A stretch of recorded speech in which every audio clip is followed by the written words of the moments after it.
Happy holidays, keepers and soon-to-be keepers. Welcome, welcome. 'Tis the season to be jolly or maybe a little naughty. Welcome to As Sarah Turns, where I talk about my memoirs and aspirations, and I want to know yours too. And of course, we talk about all those messy things that happen to us on every day in between. Hi, I'm Sarah. It is December 13th. It's a Saturday, 2025 at 53 minutes after 12. Let's start our... Oh, and I remembered. So to keep in full continuity with every episode of December, it is Christmas month. Not Christmas Day, not Christmas holiday. It's the season. And it starts way, especially here in the States, right? You guys, you started on the ending of November. So, and we've been talking about present and past and future and Christmases, how they went, how we want them to go. We've talked about worst Christmas, best Christmas, Christmas that you aspire to, most memorable Christmas. We've talked about a lot of them, and I thought that I was like, I can't. And then the more I thought about it, I started to remember more Christmases. When we started, I could only think of like 3. And then yesterday, where I left you off, right, to be continued, a TikTok spit spot, if not now, where I left you off, I was telling you about the Christmas we went home to Canada with my husband. And we showed up, I think it was like the 21st of December. And we had a 10-day stretch. And, we were going to feast on Christmas and do the presents and, do what other kind of little activities in the snow that we could think of. That was the plan, right? We load up, we drive from Michigan to Canada to Quebec, 12-hour drive plus with the dog, right?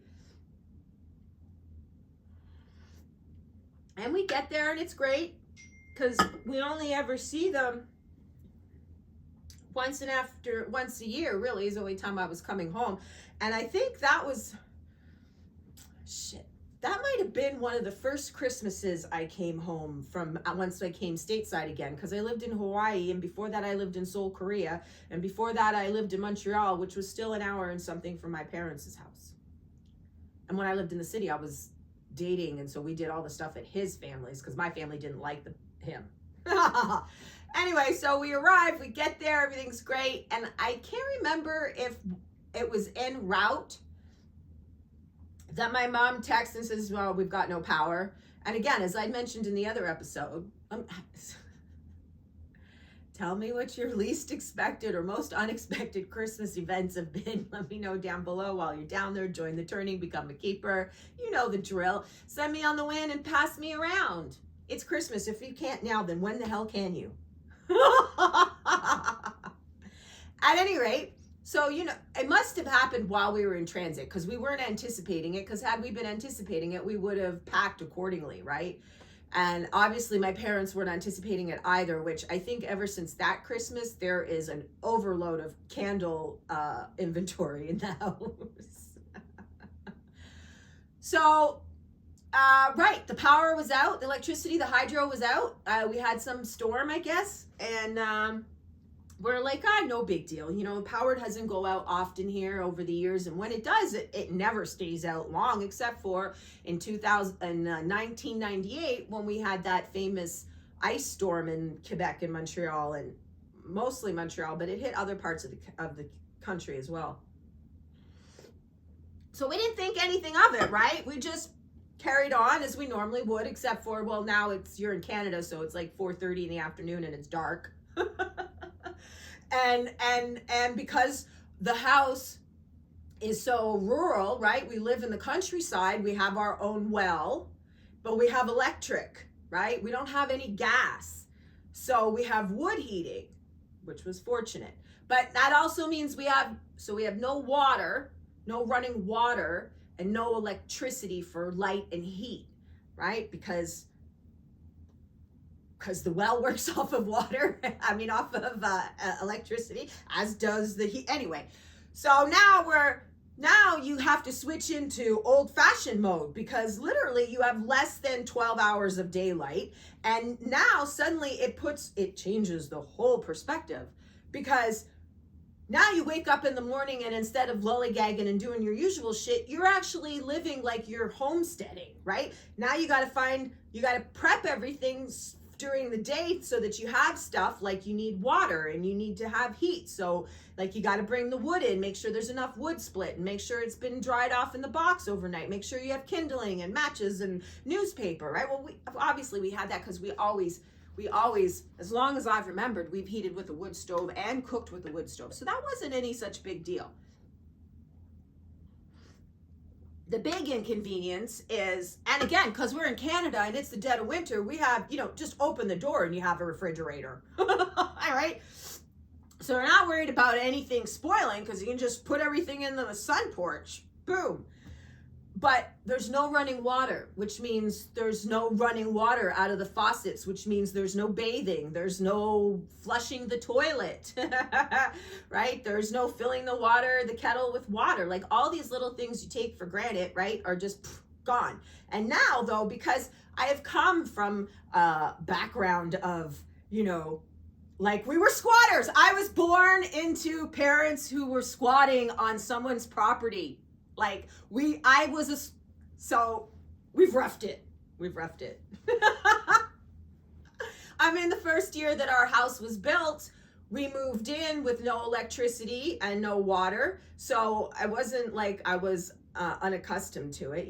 Candlelight was a big thing that year, especially obviously in the winter. And there was no toilet, no plumbing, no running water. So we had to poop and pee outside. My parents, when I was a kid. So this Christmas that this happened in 2008 was, it was kind of a walk down memory lane.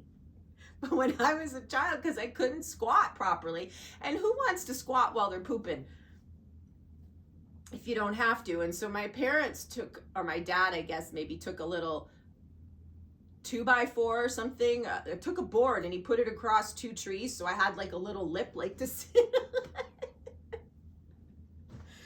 Oh, shit.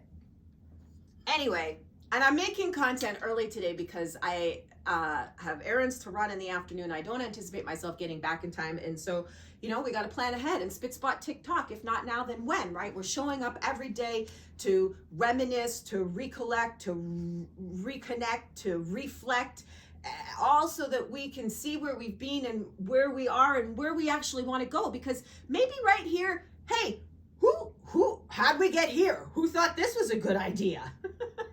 Right? That's what you're saying to yourself 2 days before Christmas when you still have no electricity. But we were not going to let that stop us. And now, it's not like we couldn't have gone a mile up the road to my uncle's house and had Christmas. We could have done that. They had electricity. We're on a different grid than they are, even though their home is built on the back end of our acreage. But that wasn't the plan, and I wasn't cooking in someone else's kitchen and going back and forth. And I mean, everyone's got their own turkey to cook, So yeah, it's like 2 days before Christmas, the bloody power's still not on, and it's becoming evident now we're not going to have electricity to cook the Christmas meal. And this is a time, so we haven't really talked about all kinds of Christmas foods and baking and stuff, but my husband, my ex-husband now, so he's not dead, so I'm going to talk about him in the present tense, even though he's no longer a part of my life. From the day that he walked out, we've never, anyway. So, but he's not dead. So I'm not going to say he was. He is from the South. He was born in Florida, and he likes seafood, and his favorite was lobster. Any chance he got, he had lobster. And so it just so happens in Quebec, well, I don't know about the whole province, but where we live in the Eastern Townships, and probably in Montreal too, because it's the same chains, but it was very common that the grocery stores would have lobster on sale in the month of December for Christmas. Lobster tails, like $8-9 a lobster tail. So we'd buy like, you know, $100 or something worth of lobster and cook that alongside the turkey and stuff, right? So it's Christmas Day. Or maybe it was Christmas Eve. Maybe we did it on Christmas Eve because we had to leave the next day. No. The next day. Oh, I forgot. No. Okay. So yeah, we did it Christmas Eve. I don't know why we did it Christmas Eve. Maybe we were leaving on the 26th. At any rate, I'm pretty sure we did it on the Christmas Eve. So nonetheless, here we are. It's time to feast. And we've realized we have no electricity. And what are we going to do? I mean, there's only so much you can cook in the wood stove. And quite honestly, it's a wood stove. There is an oven box in it, but like it's so old. And my parents, they kept wood in it because I don't think it would actually cook. So we're like, no problem.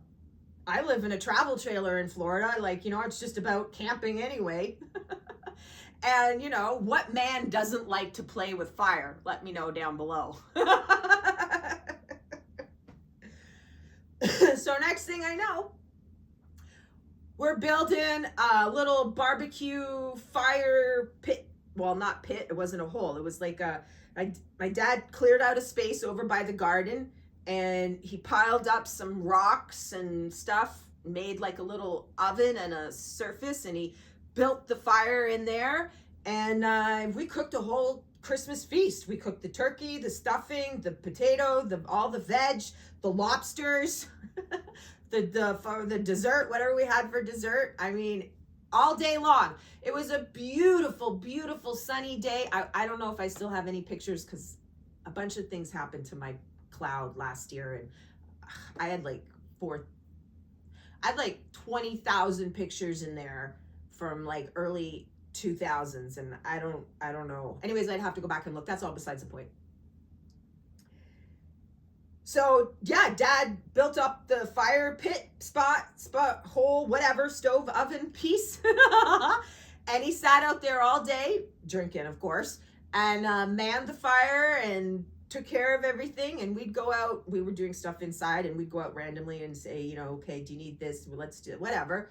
And yeah, we had cooked the whole meal and ate and everything and opened up gifts and was finished by 4:15 because then there was no light.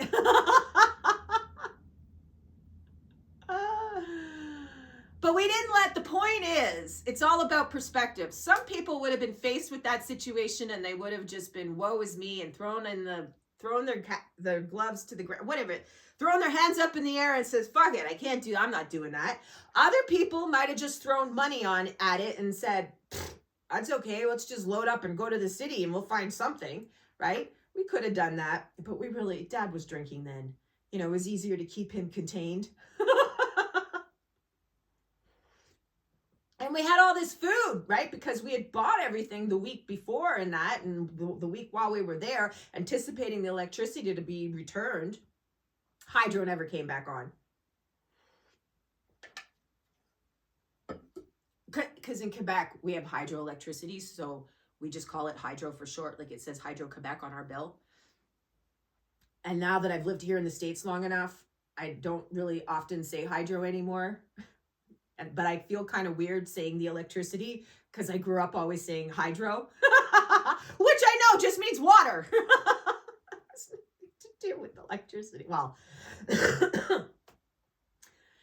anyway, so yeah, we opened our gifts and pretty much went to bed by 6 o'clock that night. And the next day was whatever, whether it was Christmas Day or Boxing Day, whatever, the next day. So we still don't have any power, and I'm like, okay, I need to shower and stuff, like, and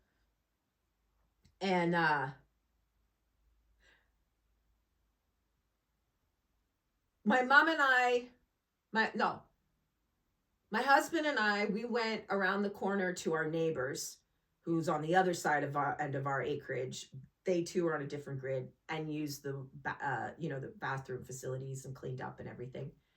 And in that time, I don't remember where my mom was. Maybe she was over there with us, but Dad was home. Dad was home manning the fire and everything. And he decided that he stoked the stove well enough and that he was going to go and take a walk up the woods to his brother's over on Clark Road. And somewhere in there, did he leave? I don't know. Anyways, it was unattended. The fire was unattended. And there happened to be, while it was unattended, a chimney fire caught in the stack, the chimney pipe, the stove pipe, right? It's not a fireplace. It's stove, wood stove. And, right. So my mother does not do well with fire. We have had a few fires in our house over the years, and she does not do well with fire. And meanwhile, at the time, my husband was a wildland fire helicopter pilot. So he's been quite submerged in fire for the past year and a half, 2 years. Like, he knows his shit, like he's not a fire marshal, but like, I mean, he knows fire. So anyways, my mom's freaking out, and the fucking stovepipe in the house apparently is red hot, like what you see in the cartoons. And I guess in that time, my dad had come back, or she went up to my uncle's around, it's only a quarter of a mile or a mile and a quarter around that. Got him, come home. And yeah, she's freaking out. Anyways, next thing you know, my husband at the time and my dad are climbing up on the roof. And just by chance, so back in the 80s, when house antennas before satellite dishes were popular, we had one of those. And it was literally, it's this huge like tower, like you'd see a transformer on from the ground up way above. And, it's hooked onto this rotary thing. I mean, it doesn't work anymore now. It's just like an eyesore or a landmark. But it's right beside the house, and you can climb up it and get on top of the roof. So my husband and my dad are climbing up the fucking tower, the antenna tower, up onto the roofs. They got a rope around the two of them, and the objective is, and I have a picture of this somewhere. I can see it as clear as day, and I don't know if I lost it, and if I find it, I will put it in the community. But he's standing on the roof, and my husband's standing on the roof, and they're putting snow down the chimney to put the fire out. While this is going on outside on the roof, my mother is panicking like the sky is falling, the chicken that's running around, and she calls the fucking fire department. Right, and it was Christmas Day, right. Because the fucking fire marshal comes up to the house. Meanwhile, in this time period, we got it all under control. And my husband's like, what'd you call the fucking fire marshal for? Anyway, so the fire marshal comes, because we have like, in Austin is actually the town that the house is in. There's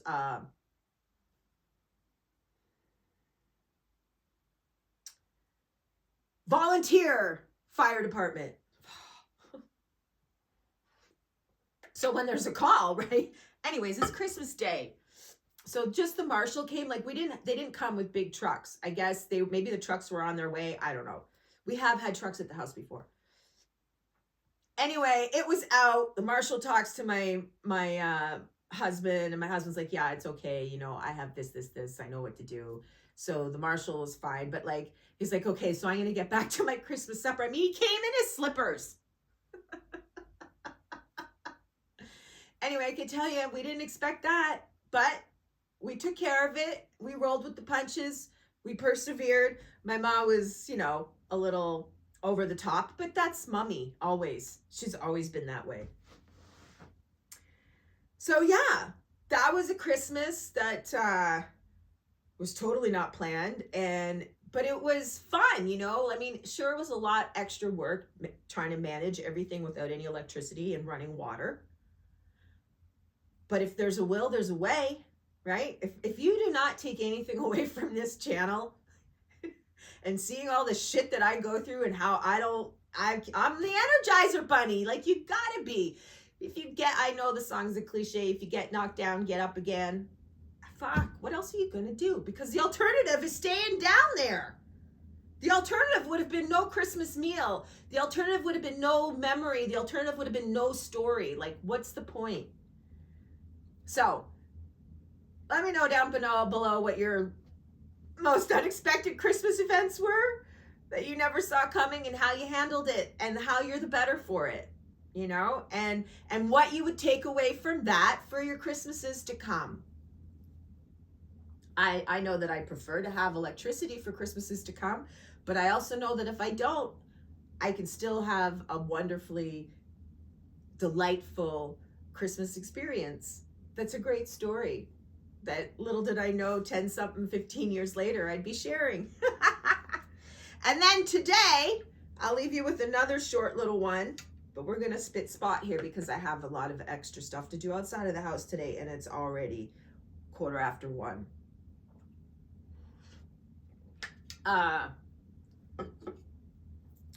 My mom sent me a picture this morning, a Christmas picture of Nanny and I, and Nanny Maybe and I from, maybe it was 2010. And that was another unexpected Christmas. And again, you know, taking ideas from movies, you know, or like your Rockefellerian Christmas, things that you see on movies but never think you're going to do. That was one of those Christmases. And I'll to be continued. I will tell you about that Christmas tomorrow. So I wish you an amazing day and prosperity in all of your Christmas endeavors from this day forth, because it's coming down to the crunch. And I will see you tomorrow, to be continued, right? Why? Because, well, we're showing agency, we're showing up and accountability, and there's no place I'd rather be, right? So, and more importantly, we got dreams to execute. Sorry, my voice is harsh. Silver bells, silver bells, soon it will be Christmas time. That's not how it goes. I have so many carols in my head. Soon it will be Christmas in the sea. Now, anyway, you guys have a great, great day, to be continued tomorrow as Sarah turns. Send me on the wind. That's it.